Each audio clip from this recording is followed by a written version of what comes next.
جس شخص نے ان نوافل کو ادا کر لیا اس کی گزشتہ سال کی یا پوری زندگی کی جتنی بھی نمازیں تھیں وہ ساری کی ساری نمازیں جو ہیں اسے معاف ہو جائیں گی، اور ان 4 رکعت نفل کی وجہ سے اس کا پچھلا حساب جو ہے وہ چکا دیا جائے گا۔ جس دن وہ بالغ ہوا تھا اس دن کا حساب لگائے، اور جتنی اس کی عمر ہو چکی ہے اس عمر تک وہ دیکھے کہ میری عمر 30 سال ہے، اور ان 30 سالوں میں بالغ ہوا تھا، 12 سال کی عمر تھی، 13 سال کی عمر تھی، 14 سال کی عمر تھی۔ جو سفر میں نماز چھوڑی تھی اس کی قضا بھی سفری نماز کے حساب سے ہی کرے گا۔ اب اس طریقے کو اپناتے ہوئے کسی شخص کی موت واقع ہو جاتی ہے تو اللہ رب العزت اس کی ان نمازوں کا مواخذہ نہیں کرے گا۔ بسم اللہ الرحمن الرحیم۔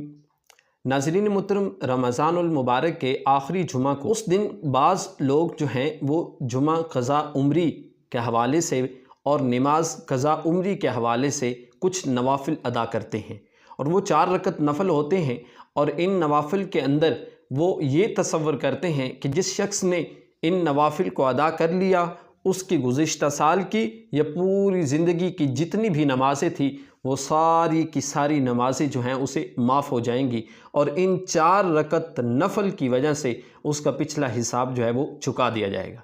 اگر یہی تصور کیا جائے کہ پچھلی ساری کی ساری نمازیں جو ہیں اس کی معاف ہو جائیں گی تو ناظرین محترم پھر لوگ تو نماز پڑھنا چھوڑ دیں گے، پھر وہ 1 سال کے بعد جب رمضان کا مہینہ آتا ہے آخری جمعہ کو بس 4 رکعت نفل ادا کریں گے، اور اپنی زندگی کی جو بقیہ نمازیں قضا ہوئی ہوں گی ان کا حساب جو ہے وہ چکا دیں گے۔ تو دراصل اس طرح کی کوئی روایت موجود نہیں ہے۔ اس کے علاوہ جس کی زندگی کے اندر کچھ نمازیں جو ہیں وہ رہ گئی، قضا ہو گئی، اب وہ ادا کرنا چاہتا ہے، پڑھنا چاہتا ہے، اب ان کی قضا کرنا چاہتا ہے، تو ایسے شخص کے لیے ضروری ہے کہ اس شخص کو چاہیے کہ وہ اپنی اس عمر سے حساب لگائے جب وہ بالغ ہوا تھا۔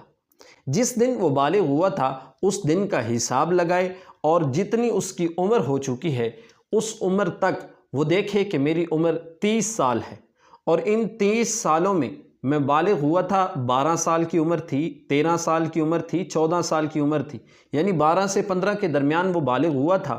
جب وہ بالغ ہوا تھا اس وقت سے لے کر 30 سال کی عمر تک وہ دیکھے کہ 17 سال بنتے ہیں، 18 سال بنتے ہیں، ان ایام کے اندر، ان سالوں کے اندر اس نے کتنی نمازیں چھوڑی، ایسٹیمیٹ لگائے، دیکھے، پختہ جو اس کا اندازہ ہو اس کے اوپر اکتفا کرے۔ میری 1 سال کی نمازیں رہ گئی، اب میں ان کی قضا کرنا چاہتا ہوں۔ قضا کس طریقے سے کرنی ہے؟ فجر کے 2 رکعت، ظہر کی 4 رکعت، عصر کی 4 رکعت، مغرب کی 3 رکعت، اور پھر عشاء کے 4 فرض اور 3 وتر، ان کی اب اس نے قضا کرنی ہے۔ اب یہ رکعتیں اس نے کس طریقے سے پڑھنی ہے؟ اس کی نیت کرے کہ میری سب سے پہلی جو فجر کی نماز رہ گئی میں اپنی اس کی قضا کرنا چاہتا ہوں، بس اپنی نماز جو ہے وہ 2 رکعت وہ مکمل کرے۔ اگر کسی نے سفر کے اندر نماز چھوڑی تھی تو سفر کے اندر کیونکہ نماز اس کو آدھی معاف ہے، یعنی ظہر کی نماز ہے، عصر کی نماز ہے یا عشاء کی نماز ہے، تو 4 رکعت کی جگہ اس نے 2 رکعتیں پڑھنی تھی۔ اب اس نے جو سفر میں نماز چھوڑی تھی اس کی قضا بھی سفری نماز کے حساب سے ہی کرے گا۔ اب کرنا یہ ہے کہ وہ اس کی ایک ترتیب بنائے۔ سب سے پہلے اللہ رب العزت کی بارگاہ میں سچی توبہ کرے کہ باری تعالیٰ میں سچی توبہ کرتا ہوں کہ تو میرے گزشتہ جو میں نے معاملات کیے، جو نمازیں چھوڑی، اس پر مجھے معاف کر۔ آج سے میں ان نمازوں کی قضا کر رہا ہوں۔ اب وہ ان نمازوں کی قضا شروع کر دے۔ دن کے وقت وہ 1 نماز پڑھے، 2 پڑھے، 4 پڑھے، 5 پڑھے، جتنی بھی نمازیں وہ پڑھنا چاہتا ہے وہ اپنی نمازوں کو قضا کرے۔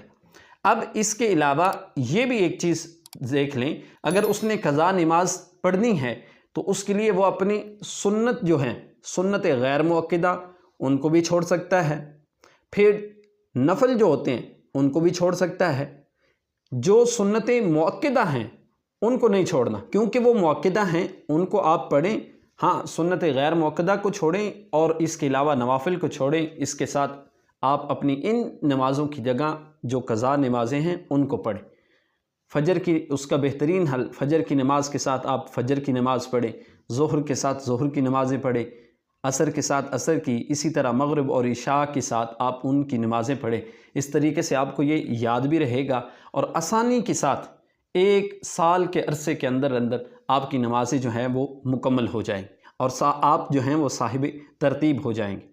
ایک شخص کے لیے کتنا بڑا اعزاز ہوتا ہے جب وہ شخص صاحب ترتیب ہو جاتا ہے۔ تو ناظرین محترم، آپ قضا کرنے کے لیے، قضائے عمری کے لیے اس طریقے کو اپنائیں۔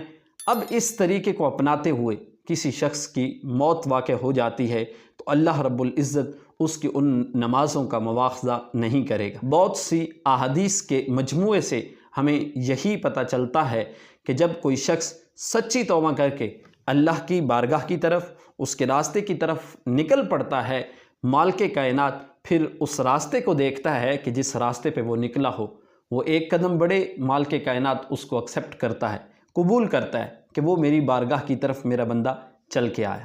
اگر اس دوران نمازیں باقی رہتی تھی اور اس کی موت کا وقت قریب آ پہنچا اور نمازیں رہ گئی، لیکن وہ ان نمازوں کو قضا کرنے پر لگا ہوا تھا، اللہ رب العزت اس کو معاف کرے گا اور اس پر کوئی مواخذہ نہیں فرمائے گا۔ ہمیں اپنے رب سے یہی امید رکھنی چاہیے اور اپنی نمازوں کو کوشش کرنی چاہیے جو رہ گئیں ان کو قضا کریں تاکہ ہم صاحب ترتیب ہوں۔